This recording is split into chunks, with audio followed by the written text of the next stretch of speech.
Day 2 में हमने सुकून की बात की थी, मगर शायद आपने सोचा हो सुकून तो चाहिए, पर क्या मैं इस लायक हूँ? मेरे गुनाह इतने ज्यादा हैं, मेरी गलतियाँ इतनी बड़ी हैं कि मुझे लगता है कि अल्लाह मुझसे नाराज है। कभी कभी हमारा पास्ट हमें अल्लाह के सामने झुकने ही नहीं देता। हम अक्सर शैतान के इस धोखे में आ जाते हैं कि अब रास्ता बंद हो चुका है। हम खुद को बुरा समझकर अल्लाह से दूर कर लेते हैं। मगर क्या आपको पता है, वो एहसास जुर्म जो आपको अंदर से खा रहा है, वो असल में अल्लाह की तरफ से एक बुलावा है। अल्लाह कुरान में उन लोगों से बात कर रहा है जो उम्मीद खो चुके हैं। कुरान में अल्लाह ताला फरमाते हैं, ऐ पैगंबर, मेरी तरफ से लोगों को कह दो कि ऐ मेरे बंदो, जिन्होंने अपनी जानों पर ज्यादती की है, अल्लाह की रहमत से नाउम्मीद न होना। सुभान अल्लाह। अल्लाह ने ये नहीं कहा कि ए गुनहगारो, बल्कि कहा कि ए मेरे बंदो।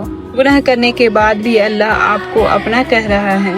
अल्लाह को अपने नेक बंदे की इबादत पसंद है, मगर उसे एक गुनहगार का तौबा करके उसकी तरफ लौट आना बहुत ज्यादा महबूब है। आपकी आंख से निकला हुआ सिर्फ एक आंसू आपके सालों के गुनाह धो सकता है। अल्लाह आपका गुजरा हुआ कल नहीं देखता, वो बस ये देखता है कि आज आप किसके लिए रो रहे हैं। लेकिन जब हम वापस पलटने की कोशिश करते हैं तो दुनिया जीने नहीं देती। लोग ताने देते हैं, पुरानी बातें याद दिलाते हैं। ऐसे में सब्र कैसे करें?